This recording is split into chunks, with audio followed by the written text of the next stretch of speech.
It is a brand new Village Vice 149th episode, and we're talking fall camp. And head coach Hugh spoke to the media today. He is Zach Blackerby. I'm Brad Law, brand new Village Vice. Thanks for watching. Zach, it's always interesting when the head coach speaks because, as we've said so many times, you don't have to translate, decode, filter, anything. He's going to tell you kind of how it is, even right down to the first couple of days being so physical that they were a little sloppy and maybe some guys could have gotten hurt. Thankfully, no huge injuries to talk about, but he was candid again today. Yeah, they had that one scary moment with Keandre Lambert-Smith where he twisted his ankle. And outside of that, knock on wood, Auburn's been pretty healthy, which is huge. I mean, obviously, the worst case is what Texas is going through with losing their star running back. So, and Freeze mentioned that. Yeah. But yeah, he highlighted a lot of guys, and it's just a different tone altogether this fall camp versus last fall camp, where everything was so critical a year ago. Now it seems like he's okay handing out more praise, and the team's probably worthy of more praise this year. Some of the things, not to go answer by answer and just dissect the whole thing, but some of the things that stood out to us, and maybe we could just sort of go one at a time here. I thought his answer about being pleased with the offense at this point in fall camp, a weekend, there was more authority and confidence in his instant answer about how pleased he was than in any other answer that he gave. And, you know, could you be reading too much? Maybe I'm reading too much into that, but he certainly wears the confidence on his face and in his answer in today's presser. Yeah, and a year ago, he was pretty critical about the offense. Brad, everyone that I've talked to that gets to see all of practice, or at least has seen a few full practices, they're blown away by how much different the entire team looks. But since we're talking about the offense, how much better Peyton looks and how much better these receivers are and how the offense looks like an offense. Not just a collection of offensive play calls like it has for the last few years. It actually looks like an offense. And I thought that was an interesting descriptor that I was given earlier this week. And it lines up with everything that Coach Freeze said Friday morning. And to me, that next step is, okay, you could do it against yourselves.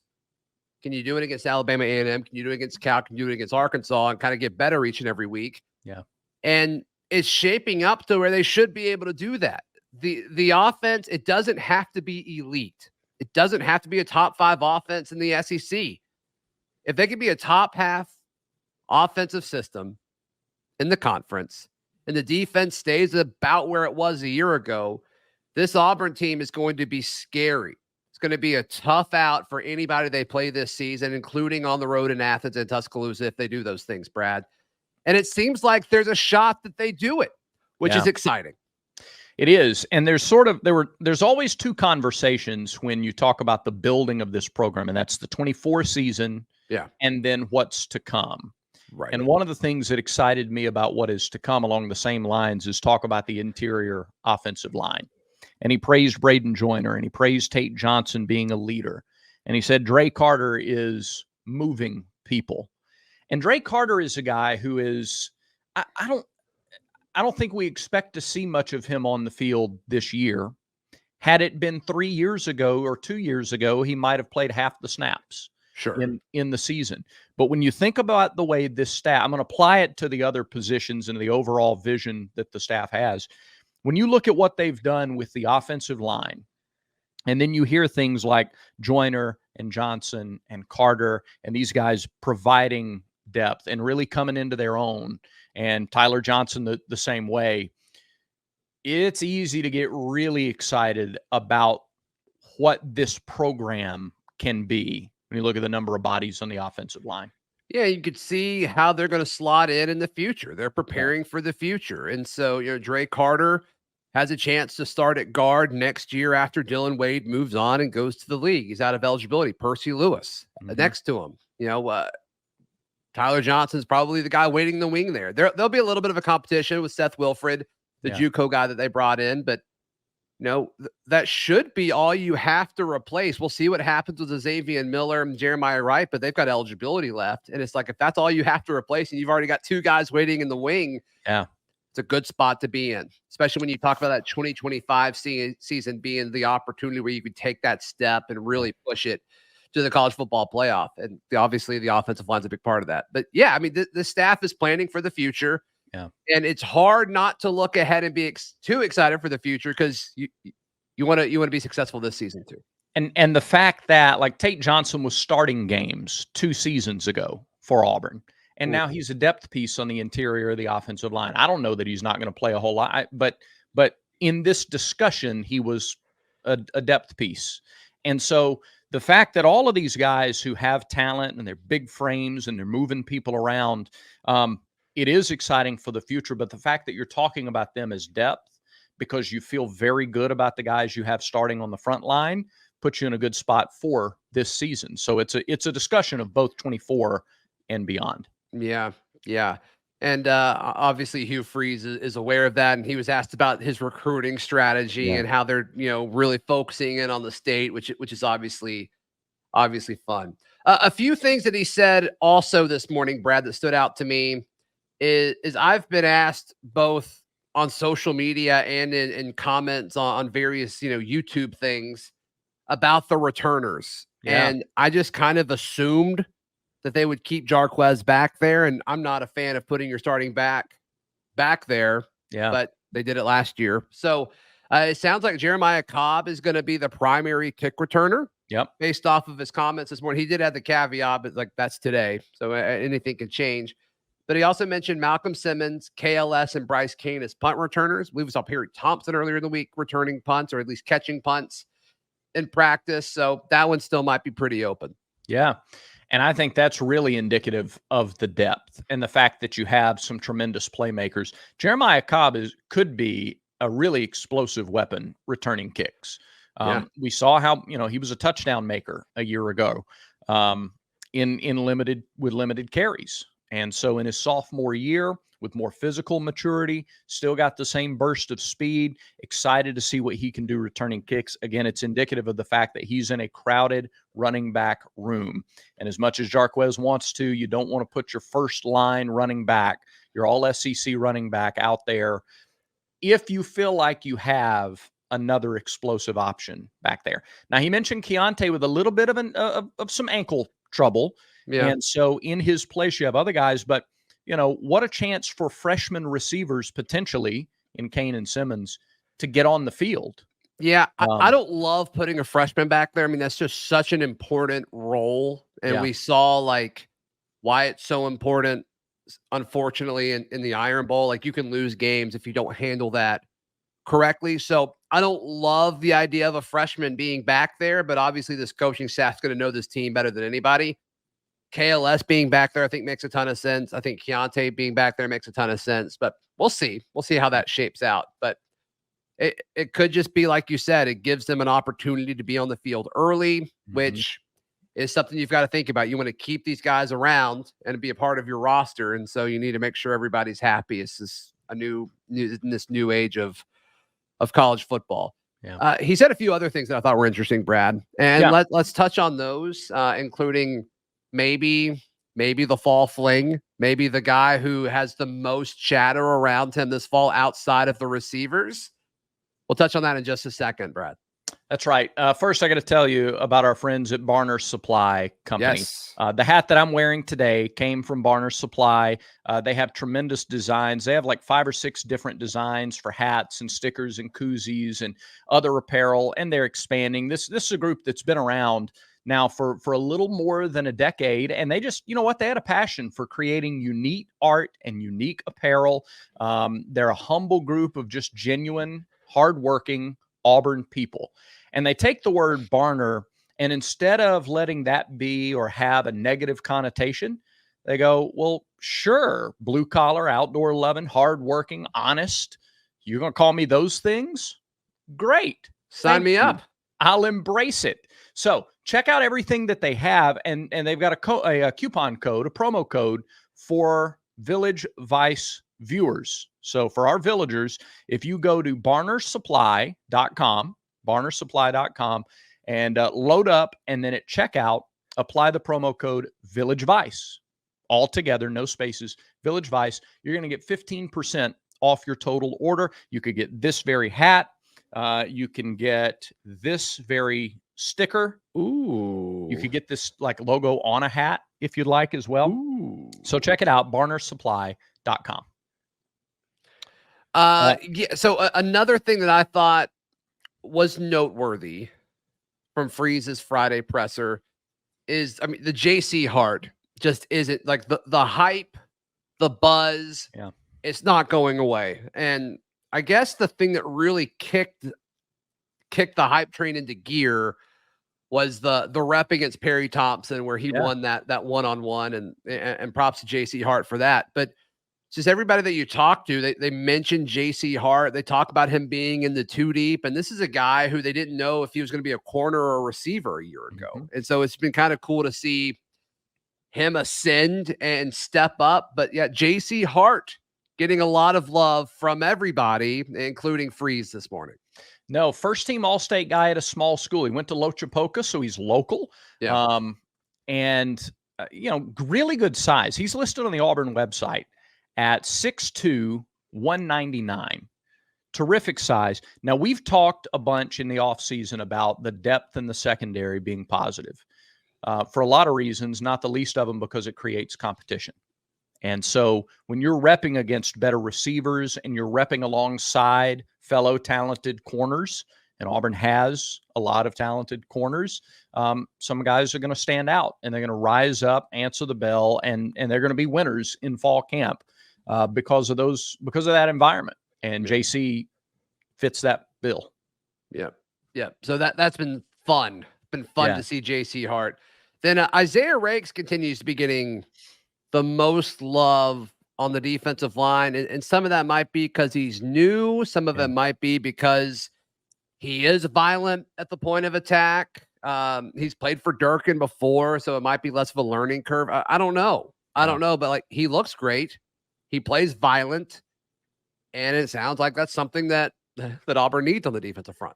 Same kind of deal in that now you have a lot of bodies on the interior of your defensive line. And Hugh Freeze said that today. He said, Marcus Harris, there's not a Marcus Harris in the group. He said, but you have 6 or 7 viable guys at the interior of your defensive line. He said 6 or 7 prototypical bodies. Sure. That's awesome. And that includes TJ Lindsey and Malik Blockton along with those newcomers as well. So, do you have a guy who plays 30 snaps versus a guy who plays 60 and is gassed in the fourth quarter? Yeah. We can talk about how having gassed D linemen in the fourth quarter has cost Auburn games. But it's a Friday and we're not going to go down that dark road. Yeah, no need for that. But I just want everybody to hear this. But like with Marcus Harris, they didn't know what Marcus Harris was this time a year ago. I mean, everybody that played with Marcus a year ago and folks on staff, but he didn't practice that way. It was when the lights came on. And Brad, you and I've talked about this before. Somebody's got to be that guy. Yeah. And you hope it's Keldrick. You hope it's a guy like Kieron Crawford who's transferred in, who got some praise. Could it be a Malik Blockton? We don't know. But it's got to be somebody. Somebody's got to be that role. Yeah, at the end of the day, if you are trying to hang on in the fourth quarter and the opponent is driving, who are the guys that you feel the most confident with on the field? Is it Jason Jones in his last year? Is it a Philip Bleedy, who drew some praise today as one of the more physical guys on the interior of that defensive line? Is it Isaiah Rakes? Yeah, somebody. Yeah, as much as you want the depth and as much as you need it in the second and the third quarter and portions of the fourth, in that game-saving drive defensively, who are the guys at the end of the day that are going to be on the field? And there's still some time to figure that out. Yeah. I mean, give me your top 2. Who do you think is on the field in that situation? It's a key drive. You got to have guys on the field. I think Philip Bleedy is one of them. And I don't know who the other one is. I don't either yet. I think Rakes has the potential to be that guy. I've just heard so much good things about Jason too. So No, I don't have know. too. That is a true. Seems like there's two true battles happening for starting spots, and one is between Jason Jones and Isaiah Rakes, and then one is between Caleb Wooden and Sylvester Smith at safety. Those are the two battles that seem to be happening right now.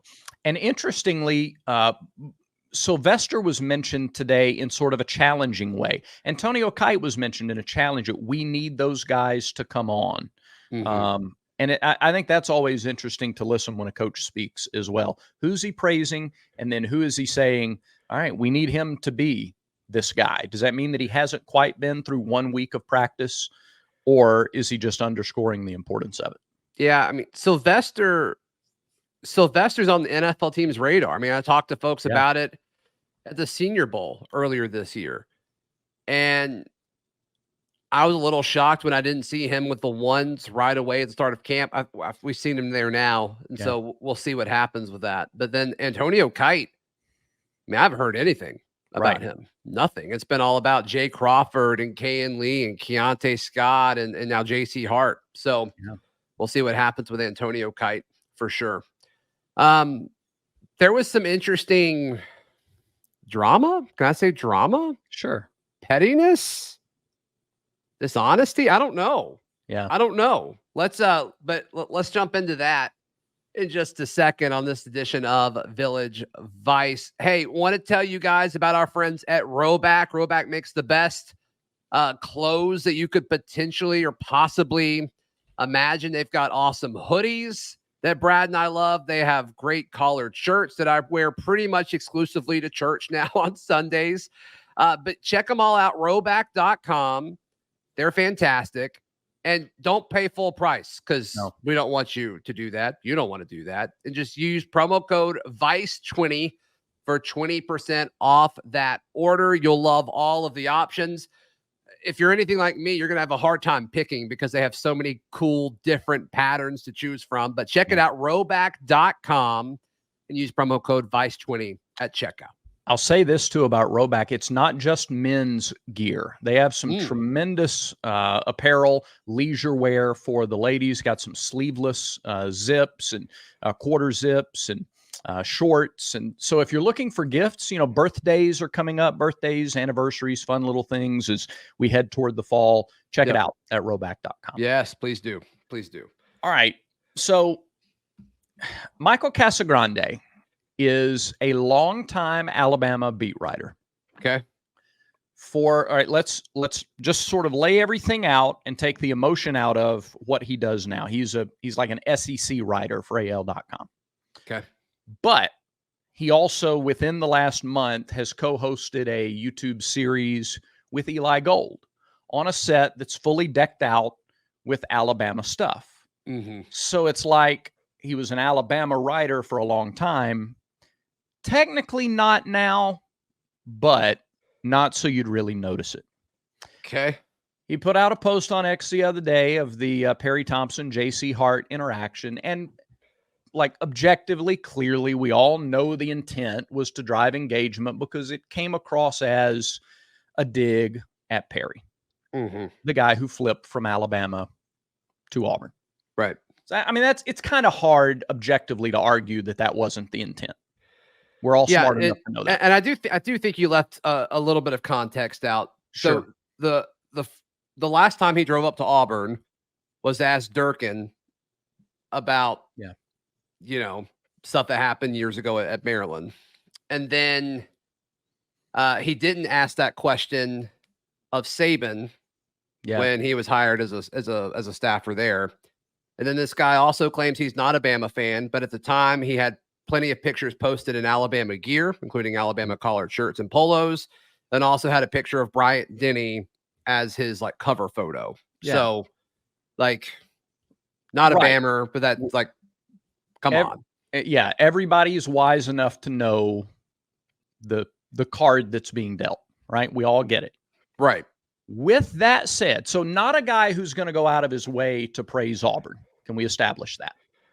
Yeah. So he posted. In fact, it sounds like he's going hours out of his way to do the opposite. Yeah.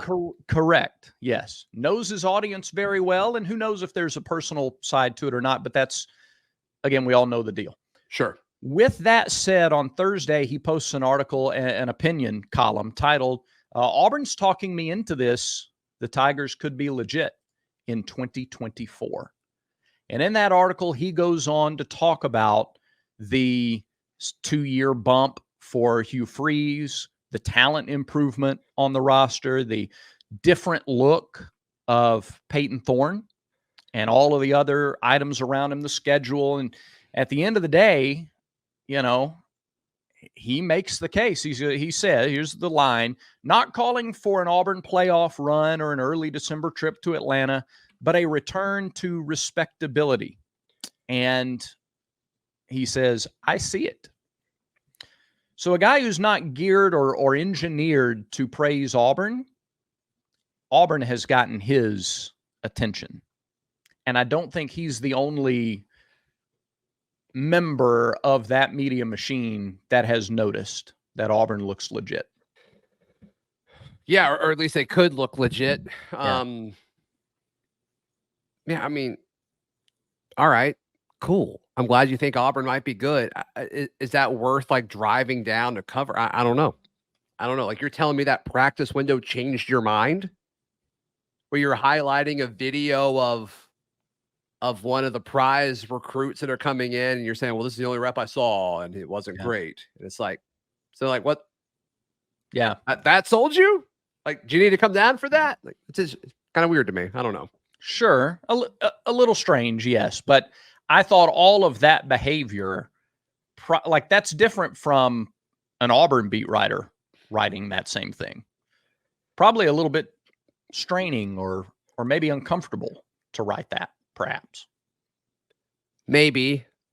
Or it could just be a, hey, Auburn fans, I'm not a hater. Like, I don't know.